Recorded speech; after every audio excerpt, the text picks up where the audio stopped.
Ayun. Lupit ni Bulbul.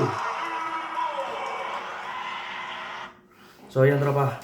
Pinakita ko lang sa inyo. So alam nyo ba tropa na ano, para sa akin lang tanong lang kung si Bulbul bang bumuhay ng PBA ngayon or siya yung nagparami ng fans sa PBA kaya maraming manunod ngayon.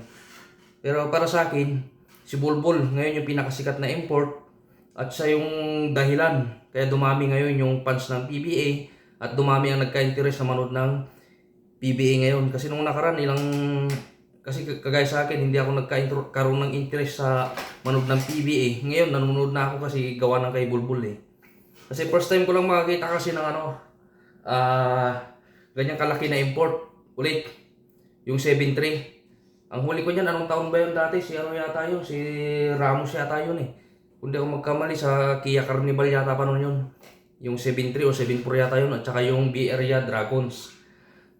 Pero hindi naman import nun sa may Bay Area kasi ano yun eh, local player yun eh. At saka tinanggal nila yung height limit. Ngayon, tingnan mo yung mga import ngayon, pinakamalit lang yata si Justin Brownlee. Pero most of ano na, 6'9", 6'10". Karamihan na 7-footer. 6'11", 7-footer.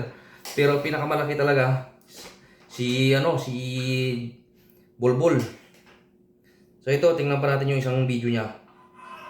Kasi si Bulbul, aminin man natin tsaka hindi. Siya talaga yung isang bumuhay sa PBA ngayon. Kaya dumami yung nanood sa PBA at nagka-interest na abangan yung PBA. Kagaya ko rin, nagkaroon din ako ng interest na panoorin lagi si Bulbul ngayon. Kaso nga lang, minsan yung pangalan niya eh. Alam naman natin yung kung ibig sabihin nun sa Pilipino eh. So yan ito pa Ang lupit niya eh.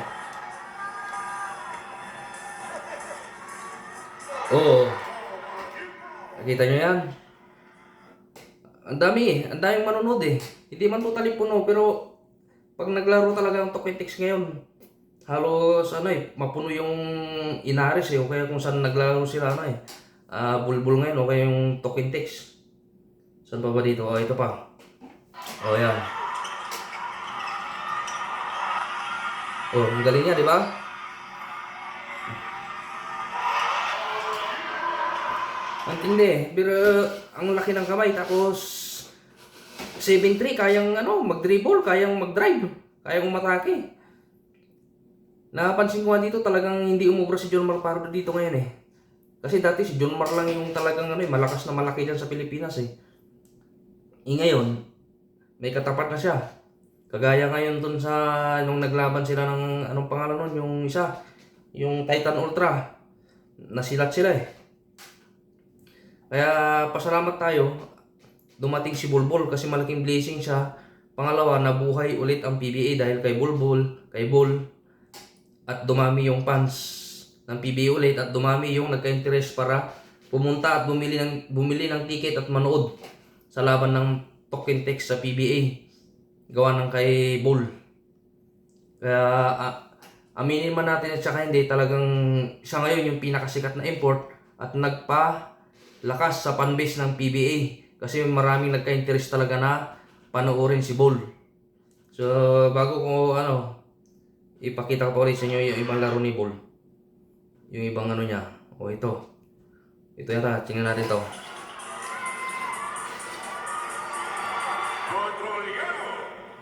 Si si Trujano pala yun.